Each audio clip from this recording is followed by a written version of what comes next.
Thank you for joining us.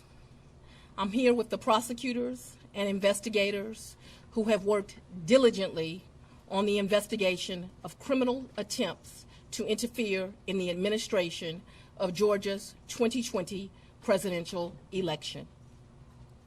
Today, based on information developed by that investigation, a Fulton County grand jury returned a true bill of indictment, charging 19 individuals with violations of Georgia law arising from a criminal conspiracy to overturn the results of the 2020 presidential election in this state.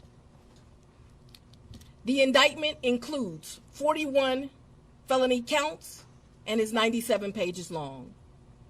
Please remember that everyone charged in this bill of indictment is presumed innocent.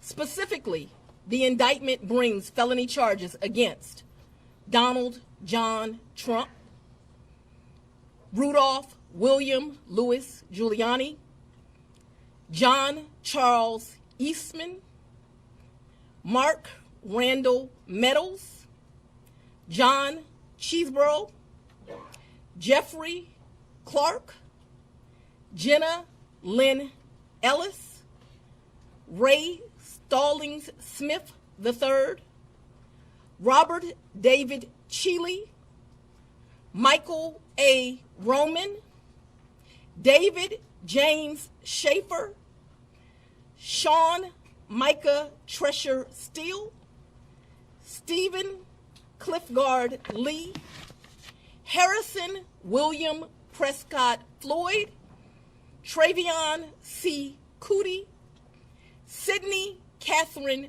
Powell, Kathleen Austin Latham, Scott Graham Hall, and Misty Hampton, also known as Emily Misty Hayes.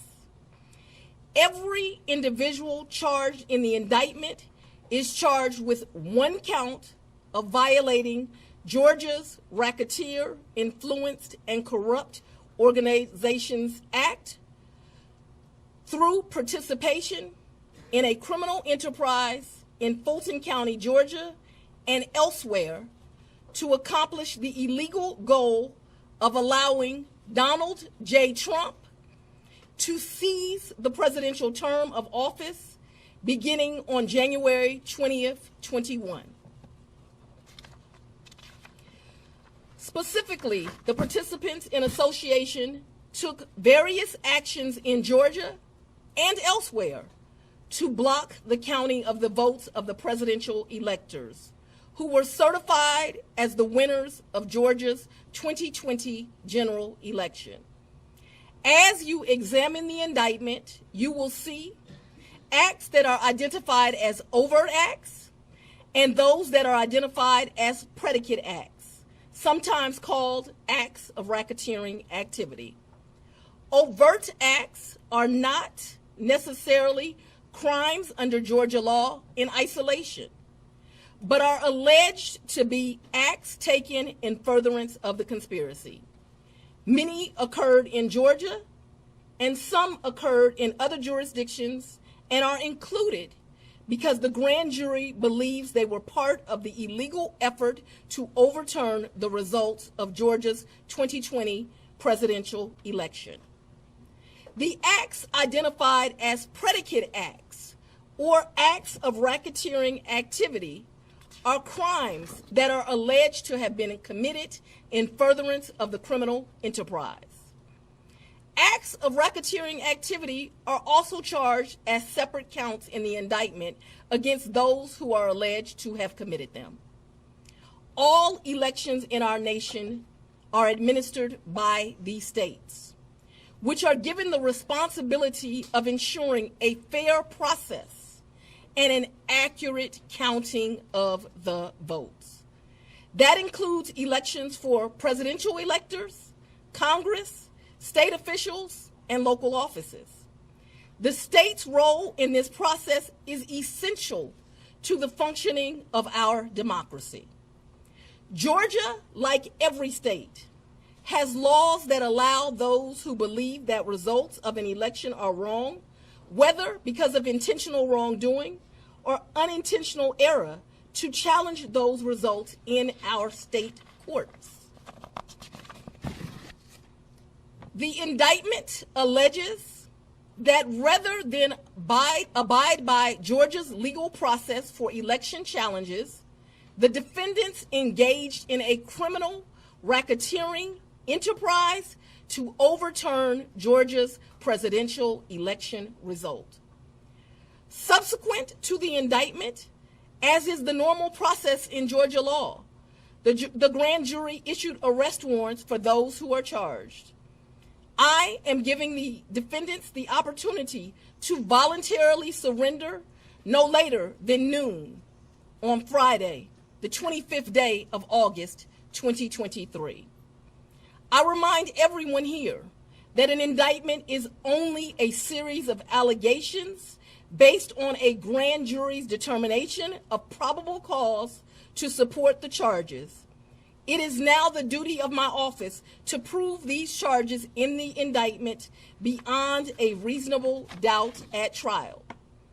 I would like to take a moment to thank the Superior Court Clerk, Shay Alexander, and her staff for staying late and making sure that this indictment was processed. I would also like to thank the men and women of Sheriff Labatt's office for keeping the courthouse open, but most importantly for keeping us safe over the weeks and months that have led up to this indictment, and for what I know they will continue to do to keep us safe. We also want to thank the Atlanta Police Department and other law enforcement partners who have worked with the sheriff to keep us safe. I will now take a very limited number of questions prior to going to sleep. I'll go first. Madam District Attorney. If you don't mind, Surveyor 11 to 11. Quick question. Can you clarify in Georgia the mandatory minimum when it comes to RICO charges, whether it's servable by probation or how that might play out? The RICO charges has time that you have to serve, so it's not a probated sentence. Madam District Attorney, what's the timetable for the trial? What is the timetable for the trial? Yes. As you know, in this jurisdiction, trials are set by the judges. And so it will be the judge that sets the date of the trial. This office will be submitting a proposed scheduling order within this week. However, that will totally be at the discretion of the judge. And you want to be you're the fourth jurisdiction now to indict Donald Trump. Would you be the fourth one to try him, or could you move it up? Do you want to be the first to try him? I don't have any desire to be first or last. I want to try him and be respectful for our sovereign states. We do want to move this case along, and so we will be asking for a proposed order that occurs a trial date within the next 6 months. Madam District Attorney, earlier today there was a fictitious document, according to the Fulton County Recorders Office, that was circulated online with charges against former President Donald Trump. That fictitious document matched exactly the charges that we now see in this indictment. Can you tell us more about that document leak? Because now you have the former president's lawyers who are saying that this is emblematic of a serious problem with your office. No, I can't tell you anything about what you refer to. What I can tell you is that we had a grand jury here in Fulton County. They deliberated till almost 8 o'clock, if not right after 8 o'clock. An indictment was returned. It was true billed, and you now have an indictment. I am not an expert on clerk's duties or even administrative duties. I wouldn't know how to work that system, and so I'm not going to speculate. Next question. Have you had any contact with the special counsel about overlap between these cases, and do you intend to try all of these defendants together? Do I intend to try the 19 defendants in this indictment together? Yes. And have you had any contact with the special counsel about the overlap between this indictment and the federal indictment? I'm not going to discuss our investigation at this time. I'm going to take. What do you make of the arguments made by former President Trump that this is a politically motivated indictment? I make decisions in this office based on the facts and the law. The law is completely nonpartisan. That's how decisions are made in every case. To date, this office has indicted, since I've been sitting as a district attorney, over 12,000 cases. This is the 11th RICO indictment. We followed the same process. We look at the facts, we look at the law, and we bring charges.